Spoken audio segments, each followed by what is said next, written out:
kugira ngo tubashe kunesha, kugira ngo tubashe kubashishwa, kugira ngo tubashe gushobozwa muri byose. Icyambere umuhanuzi atubwira ni ukubanza kwizera uriwe.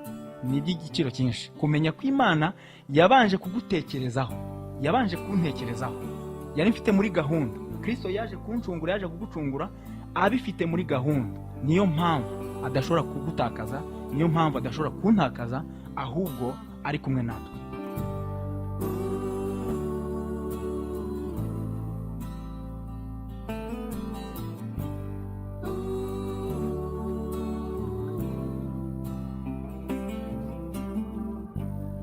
Imana ibaha umugisha Shamgar TV kuba itugendereye kugira ngo yumve igitekerezo cy'umwuka cyangwa dutange igitekerezo cy'umwuka.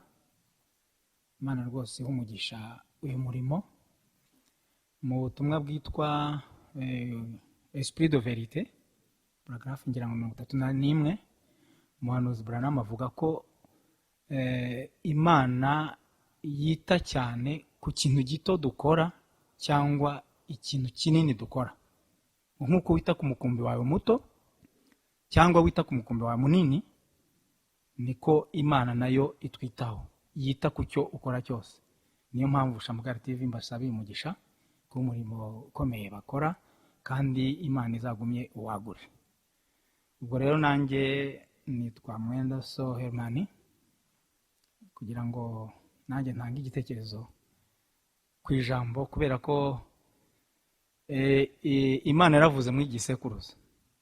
Niyo mpamvu natwe twizeye kandi tuvuga. Ubwo rero niyo mpamvu tutatinya ko twavuga ukuri, kubera ko dufite mu gihugu cyacu mu ihanga, kubera ko umuhanuzi atubwira ko notre patrie c'est dans le message. Igihugu cyacu gakondo ni mu butumwa bw'igihe. Ni ukuvuga ngo iyo turimo rero natwe dufitemo umuhanuzi nk'uko Israeli yari yahawe umuhanuzi Mose. Bibiri tubwira ko mu byakozwe nk'umwa igice cya 7 uhereye ku 35 kugeza ku 39, Bibiri twereka ko Mose yari umutware, ni ukuvuga ngo yari umuyobozi mu bwoko bw'Isiraheli, kandi niwe wari warahawe amagambo y'ubugingo yo gukiza ubwoko bw'Imana. Turashimira Imana ko natwe yatwibutse ikaduha umuhanuzi, akaba ari muri gakondo yacu. Tukaba dufitemo umuhanuzi witwa William Marion Branham, bijyanye na Malaki 4 ibyashu 17, nkuko Imana yari yarabivuze, yarabisezeranyije. Akaba ari umuhanuzi, akaba yaraduhaye ijambo. Bibiri ivuga ko ari we wahawe amagambo. Mose yari yarahawe amagambo y'ubugingo yo gukiza Abisiraheli. Natwe Imana yahaye Branham amagambo y'ubugingo yo kudukiza. Niyo mpamvu natwe rero twumva tubohokeye kuyavuga, tuyabwira buri wese, kuko tuzi ko ari agakiza kuri twebwe. Ubwo rero Imana ihabwe ishimwe n'icyubahiro. Nizera ko iyo tuvuze ngo Branham yaravuze, ubutumwa buri ku mabande n'amabroshire, ngiye nizera ko ari ngiye yabwiraga ku giti cyanjye, nawe ukizera ko ari we yabwiraga ku giti cyawe, n'undi akizera ko ari we yabwiye ku giti cye. Ni ukuvuga ngo nibi dufata gutyo, ubutumwa buzatugirira umumaro, buzatugeza aho tugomba kugera. Kubera ko umuhanuzi aravuga mu butumwa bwitwa Les événements modernes indiqués par la prophétie, ibihe bigaragazwa n'ubuhanuzi. Umuhanuzi aravuga ngo Imana yaravuze kandi yarahamagaye, ariko yohereje umuhanuzi. Uwo muhanuzi yoherejwe ku batoranijwe. Ni ukuvuga ngo abatoranyijwe bonyine nibo bazamwemera, ngo abandi ntibazamwemera, bazamwanga, ariko abatoranyijwe bo bazamwakira kandi bazamwemera. Imana rero ihabwa ishimwe n'icyubahiro. Niyo mpamvu nanjye nshaka kugira ngo dusangire ijambo ritoya, ariko mbere ya byose reka tubanze dusenge. Turagushimiye Mana ikiranuka muri byose, izina ryawe rihabwa ishimwe n'icyubahiro. Tukweretse uyu mwanya kugira ngo duhe umugisha. Iyo tugiye kuvuga ku ijambo ryawe Mwami databuja, tuba tugiye mu yandi mateka y'umwuka. Niyo mpamvu dusaba ngo umwuka wera aba ari uyobora kandi aba ari uvuga, kuko aya magambo yavuzwe n'abahanuzi bahumekeye n'umwuka wera, natwe tugomba kuyavuga tuyibona umwuka wera. Uduhe umugisha rero akanya kose turi kumwe kandi tuvuga ku ijambo ryawe mu izina rya Yesu Kristo, amen. Imana ihabwe ishimwe n'icyubahiro. Nashaka kugira ngo dusangire ijambo riri muri Petero wa kabiri, urwandiko rwa Petero wa kabiri igice cya mbere umurongo wa 10. Niho mpera. Haranditswe ngo nicyo gituma bene data mukwiriye kurushaho kugira umwete wo gukomeza guhamagarwa no gutoranywa kwanyu, kuko nimukora ibyo ntago muzasitara na hato.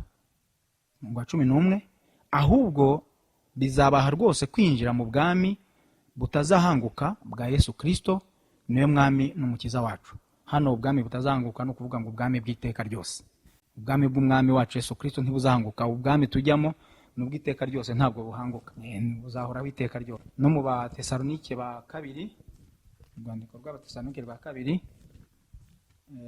igice cya kabiri umurongo wa 13 n'uwa 14, aravuga ngo ariko bene data bakundwa n'umwami wacu, dukwiriye kubashimira Imana iteka, kuko uhereye mbere na mbere Imana yabatoranirije agakiza gaheshwa no kwezwa kuva ku mwuka no kwizera ukuri.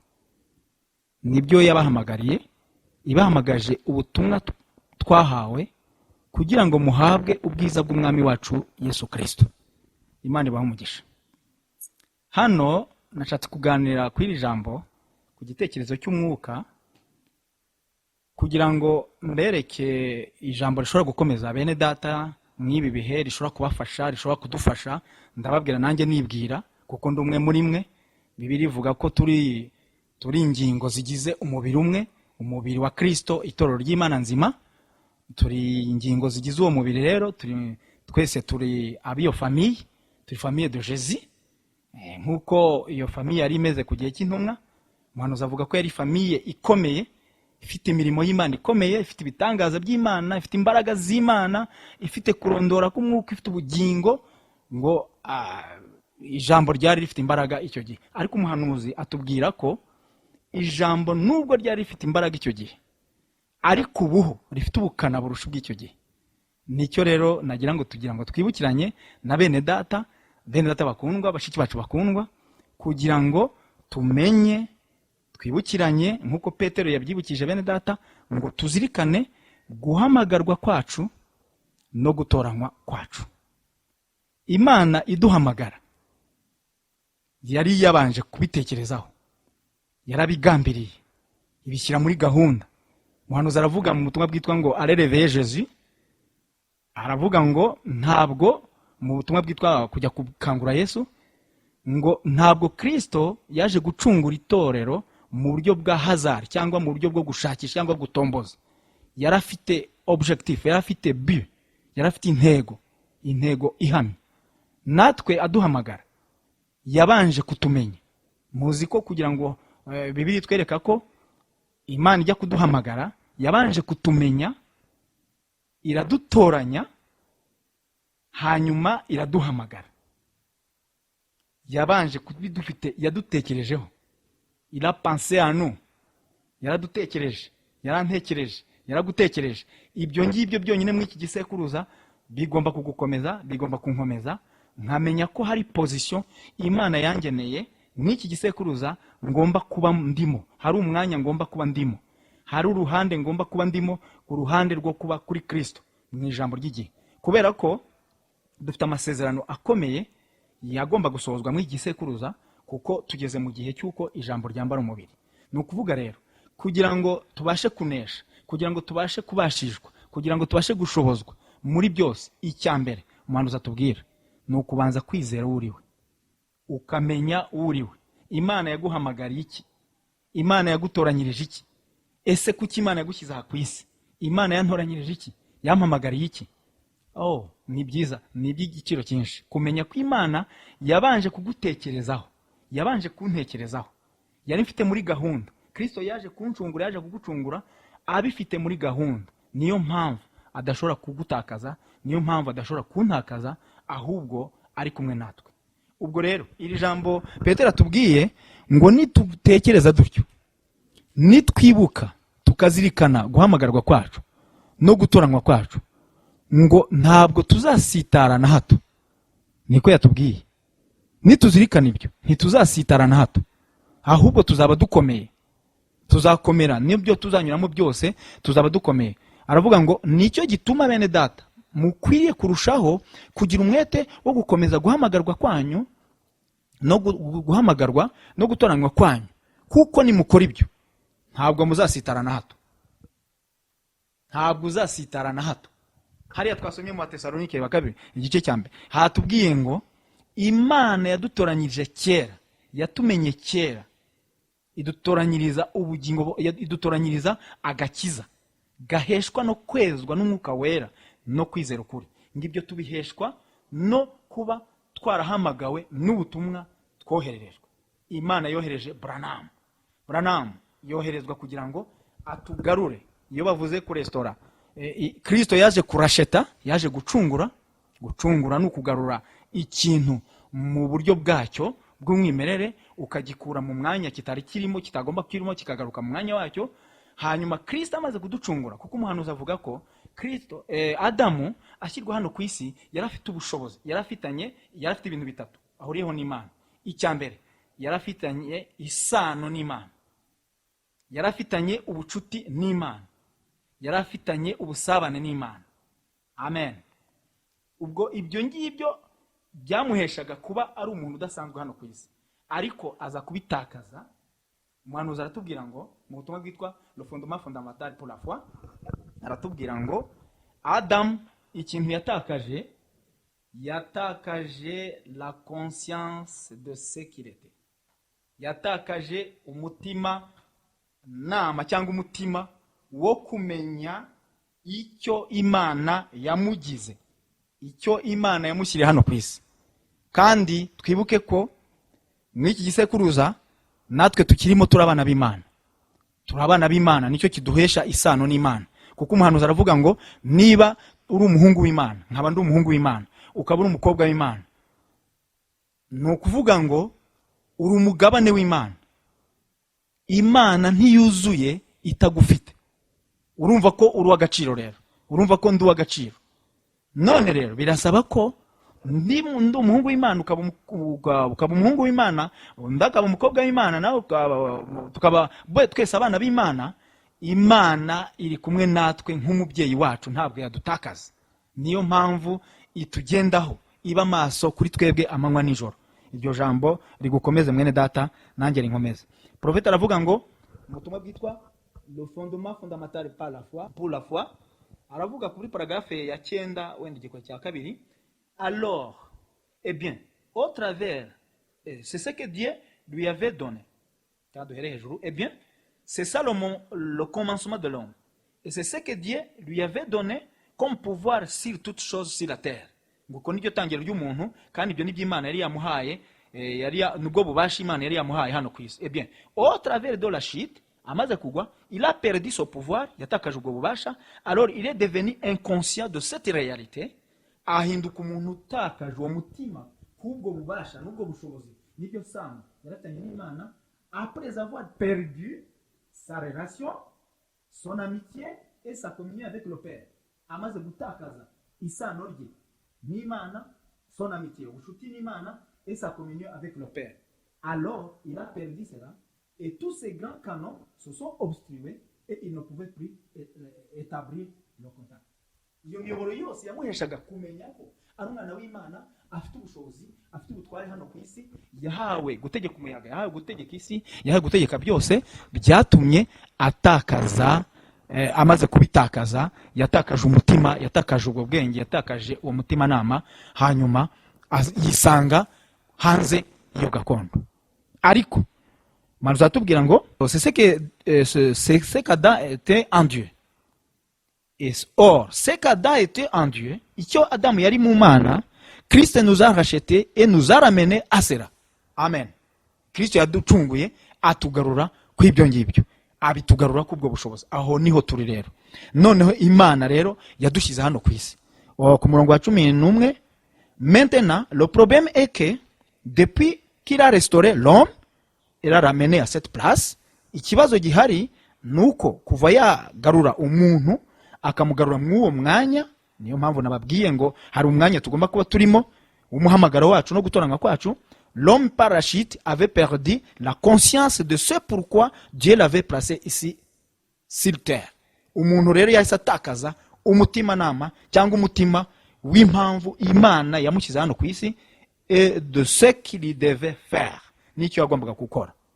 En d'autres termes, mu yandi magambo, toute la tuyauterie, imiyoboro yose, amatiyo yose, pour ainsi dire, ko twabivuga, notre cerveau, ubwenge bwacu, et le souci, n'inzira zose, la foi, kwizera, ont été obstrués par des affaires professionnelles, zahise zizibwa no kujya cyangwa kwita cyane ku mirimo rusange y'ubumenyi y'ubuhanga, niko navuga, la vie de foyer, ubuzima bw'umuryango, le ménage, n'ibintu nk'ibyo, tout est devenu obstrué avec cela que Dieu ne peut opérer dans l'homme au travers de ces canaux comme il l'avait prévu. Bituma rero Imana itagishoboye gukongera gukorera mw'iyo miyoboro nk'uko gahunda yayo yari yabipanze. Urumva rero icyo dusabwa, twahawe ubushobozi. Bibiliya tubwira muri Yohana igice cya mbere ngo abamwemeye bose bakizera izina rye yabahaye ubushobozi bwo kuba abana b'Imana.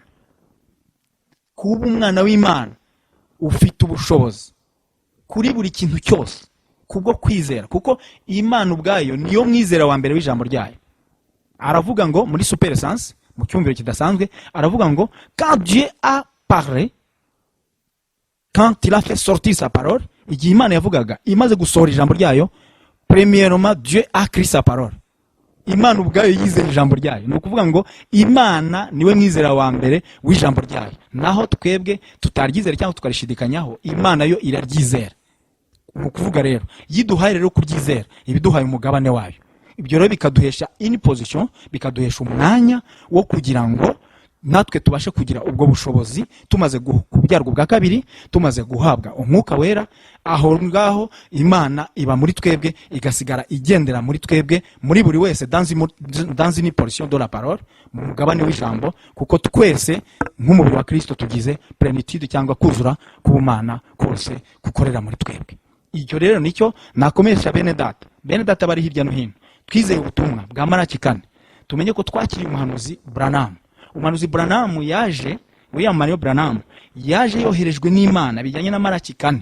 Malaki 4 ivuga, ndavuga mu Gifaransa aravuga ngo c'est pour ramener le cœur des enfants à leur père, kugarura umutima w'abana kuri ba data b'intumwa. Ni ukuvuga kutugaruraho, ariko mu Kinyarwanda bo baravuga ngo gusanganya ntabwo ari byo, ni ukugarura. Umuhanuzi akavuga ngo ni ukugarura umuntu cyangwa ikintu mu mwanya ugikwiye, no kukigarura mu buryo dans une condition cyari cyaragenewe, cyari gifite kuva kera. Twahoze mu bitekerezo by'Imana, turabana b'Imana. Twahoze mu bitekerezo by'Imana, turabahungu n'abakobwa b'Imana. Imana yohereza Branham kugira ngo aze kutugarura. Paragrafe ya 315 mu butumwa bwitwa la restitution de l'arbre de l'épouse, kugarurwa kw'igiti cy'umugeni. Umuhanuzi aravuga ngo Malaki 4, le prophète Eli, umuhanuzi Eliya azaza afite ijambo ryo ku restaura, kugarura et rétablir. No kugarura, kungarura no kukugarura, noneho tugashyirwa mu myanya. Malaki 4 ni igomba kuduplasa dans nos positions, aho twokipa umwanya wo kuba abana b'Imana, abahungu b'Imana, abakobwa b'Imana, noneho tugasohora, tukagarurirwa conscience, tukagarurirwa umutima nama wo kumenya icyatumye Imana idushyira hano ku isi, kuko ari wahaye amagambo y'ubugingo yo kudukiza. Umuhanuzi akavuga ngo, akomeza avuga mu butumwa bwitwa ngo accepter la voie à laquelle Dieu a pourvu. Umuhanuzi aravuga ngo accepter la voie pourvue par Dieu au temps de la fin.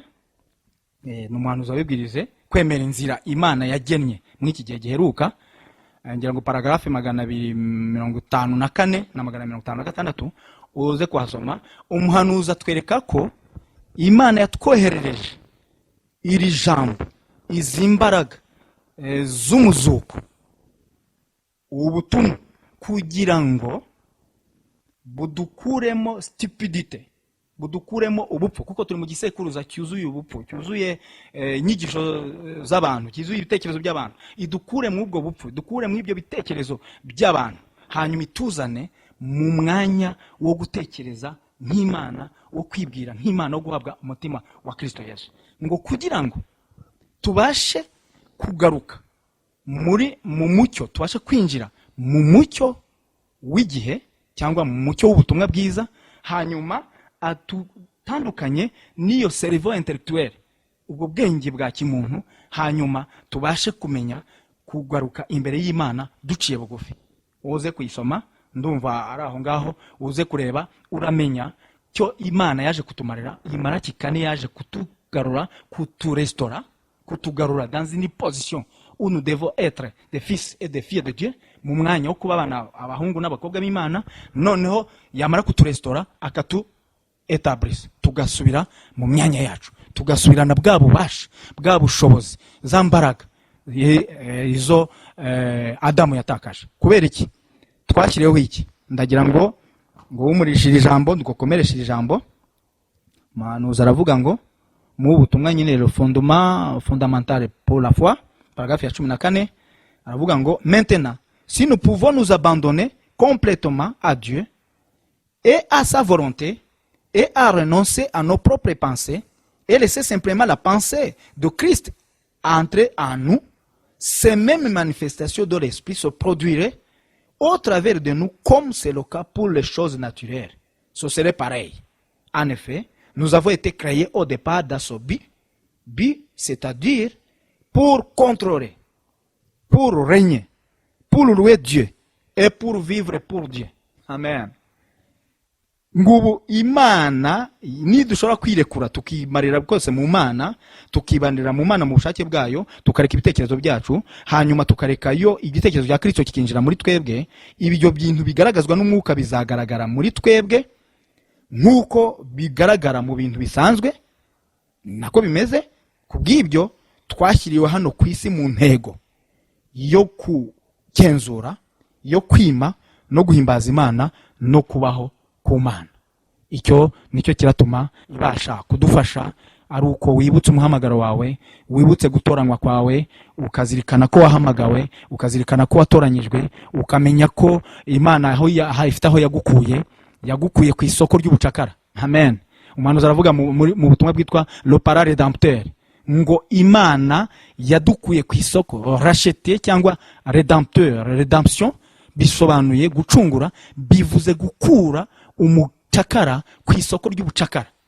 Yadukuye mu bucakara. Ubutumwa buza kudukura mu bucakara, buza kudukura mu bucakara bw'ibyaha, mu bucakara bw'umubiri, mu bucakara bw'ibitekerezo, mu bucakara bw'amagambo, mu bucakara bw'imibereho, bukatuzana muri parfaite relation, mu isano ryuzuye, mu bucuti bwuzuye no mu busabane bwuzuye n'Imana, nk'uko Adamu yarabifite. Icyo gengo rero twatoranyijwe kubera ko Imana yadukunze, ngo uwo mucakara Imana iramwishimira, ikamukunda. Uwo muntu umugura aramukunda, akamwishimira, hanyuma akamukura mu bucakara, agahinduka uwe, ntabwo azongera kugaruka mu bucakara ukundi. Imana ibaha umugisha, Imana iduha umugisha. Nufatira ijambo urikomeze, niryo riduha intsinzi. Umuntu azavuga ko Imana itatuzaniye gutsindwa, ntabwo yatuzaniye kuneshwa, yatuzaniye umwete, tuzaniye urukundo, ituzaniye ubushobozi bwo kuba abana b'Imana. Imana ibaha umugisha, kandi twese dukomere mw'ibihe cyangwa mu bihe bizaza, tumenye ko turi hano ku isi kugira ngo tugaragaze ijambo rya Kristo risohore mu mibereho yacu, turigaragariza isi n'abisi baryizere, kuko twizeye ubutumwa buzima kandi turi muri systeme nzima y'Imana. Imana ibaha umugisha. Mureke dushime Imana, dusenge. Ndacyagushimira Mana nyir'ubushobozi, ndacyagushimira Mana nyir'ububasha, kubwo imbabazi zawe, kubwo ineza yawe Seigneur Jésus. Ishimwe n'ikuzo n'icyubahiro kugarukire, kuko watwoherereje ijambo ritugarura mu mwanya, ijambo ridusubiza ububasha, ridusubiza ubuzima, ridusubiza ubushobozi, ritugarura mu bushobozi bw'Imana. turagushimiye kubw'iryo jambo ridukomerezemo kugeza igihe uzazira, kuko aricyo ushaka ko tugaragaramo mw'iki gihe kiheruka, kugira ngo ijambo rigaragare mu mibereho yacu. Umugisha abera bose, umugisha bene data, iri jambo rirushaho kwera imbuto no kugaragara. kandi Shamugari TV kuri iyi gahunda yayo ugumye kuyiha umugisha kubwo kugaragaza ibitekerezo by'abakozi b'Imana batekereza ku ijambo kandi rigaragarira bose.